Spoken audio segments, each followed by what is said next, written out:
It is our pal, John Keim. Hey, John. What up, fellas? How are you? Hey, John, at least JK. last year was fun. It was a nice blip in the career arc. Yeah, it was a blip. So we got to start with Jayden. What did you see on that play? I think Dan Quinn talked about the design of the play afterwards. Yes. That he kind of was surprised that Jayden ran to the right. And I don't know that you have the information, but do we expect him to miss the rest of the season? So there's a couple of things. One, let's start with the big news on that. So we don't know yet if he'll miss the season. He's still, I know, like reports out there, the X-rays were negative. That was only part of the testing process. Mm-hmm. So that rules out fracture. Now you still have to get an MRI. Yeah, you still have to get an MRI, which then will reveal whether there's nerve damage, whether there's anything torn. Ligaments, For sure there's going to be ligament damage, yeah. Well, and then it's the severity of that, and do you need surgery? That's what we still need to know. That will determine whether or not he's out for the year. Mm-hmm. Because if there's no surgery, conceivably you could be back in 3 to 6 weeks, possibly. Generally, I would just say, because I don't know the exact timetable, but conceivably. And so, but that's what the MRI will show. We don't know that yet. So I think that's going to be the bigger test. Say he misses. And then as far as the play goes, what it is, it's basically option of handing off or throwing to the flat. And typically you're not going to scramble on that one. What happens on the play is there's a free rusher right at him on the edge. So it turns into that because there's really nobody ready to. There's nothing else to do. Right. There's nothing. So if he doesn't hand it off to Rodriguez, he's going to get, if he hands it off to Rodriguez, nothing happens. Right. But then because he opted not to, but there's a free rusher at him, and then that mucked the whole play up. So that's why, there was an issue on the pass. And you can't scold him for it because he's a baller. He's trying to make a play.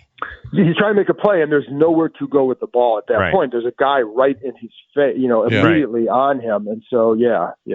John, say he misses 4 games, misses a month, and then the season, they don't turn things around. They're out of it. Do they bring him back for the last meaningless 3 or 4 games, or do they just put him on the shelf till 2026? What's your best guess? Best guess is that they bring him back because he would, if he's ready, I think he would be, I think that's what he would strongly push for. I also think that you have to look at the state of the roster at that point too, right? Like what's how is the O-line doing? Are the receivers back finally? Mm-hmm. I think maybe things like that. But if there's several games left, I think they would want to get him back out there just to keep developing him. Yeah. Right. He's still only a second-year quarterback, and also because I think you'd want to finish the year feeling positive out of something. Because right now there's nothing. But so at that point, could I see that? Yeah. And again, like knowing how he is and how he's wired, I think he'd be pretty PO'd if he didn't go back in. And I understand, I know when they shut Robert down in 2013, it wasn't really because they wanted to get him the offseason healthy. That was a stated thing, but it wasn't really about that. Right. How defensive do you think he got in the presser after the game about leaving him in there down 38-7? Wasn't that defensive? I don't know, but I don't know if I'd call it defensive. I've seen much more defensive. I think he just wasn't going to go there, and he certainly doesn't operate in hindsight. And I'm sure it'll come up again because there's still more things to get the mindset of what were you trying to accomplish at that point with him in the game, right? And I know you can. This isn't an apples to apples situation, but like last year, the first game of the year against Tampa, they felt pretty good because of how they finished the game on offense, and and they felt like they could build something on that. Now, is that part of what's going on? Is it part of it? Like, hey, here's the other thing. Like Seattle had its first, I think the starting defensive line was all out, so it's not like they were having everybody in there and you're facing, their dogs up front again, right? So. I don't know how much that factors into it. You wanted to finish strong, but again, like going back to last year, well, that was his first game. You're not going to take him out, but are you still trying to finish maybe on a better note for the offense because you do have games coming up where you need to build you need to start building something on offense because they've had nothing. And so I don't know. But I am curious, what the mindset was of why, because the natural inclination is, okay, you're down 31, and they punted on the previous drive. To me, they would already raise the white flag. The reason why is, John, in my opinion, is they were still trying to find something on offense because the offense has been bad all year, and they're trying to find something. The defense has also been bad, John, and I want to ask you this. I want to ask it in a different way to challenge you. Give me some positives on defense. Jeremy Reeves. I like Jeremy Reeves. Yeah, are you talking about from last night or overall? Either. Go overall. It's hard to find any. It is. Listen, even last night, I think I tweeted out there, there's nothing that you can say right now that they really do well. And I know, last week, I think somebody asked Quinn about, what did he feel good about? I said, well, the pass rush. But I don't know that you can look at anything and say, well, at least they do this. I think, you know what I mean? They do some things in spurts, but not consistently. Early in the year it was, they're stopping the run. Well, now they're not. And, I think the injuries on the edge play a part of that, but it's not they're just not stopping it. And so I don't know. I think, guys like Kinlaw and they've done a good job, but clearly not good enough. And nobody is changing games and making game-changing plays. And so, you have some parts, but they need a lot of work on that side of the ball. What about just the terrible starts? And, I keep saying, and part of this is, look, I'm trying to do a show. I'm trying to be entertaining. I'm trying to come up with ideas. I'm saying I need a scalp, for lack of a better phrase. I need somebody. There needs to be consequences, right? At some point, there needs to be consequences. And I don't know if it's just a sacrificial lamb, the third coordinator on, defensive quality control. I don't know. Or I don't know if it's some backup somewhere. But I feel like there needs to be consequences, John, because everywhere you look, we're failing. Yeah. I mean, listen, it's hard to disagree because it's been really bad. And, as far as I don't know for Quinn, his MO in the past has not been to just give a sacrificial lamb, so to speak. I understand during the season. However, listen, this is the bottom. You can't escape that thinking because this is really bad.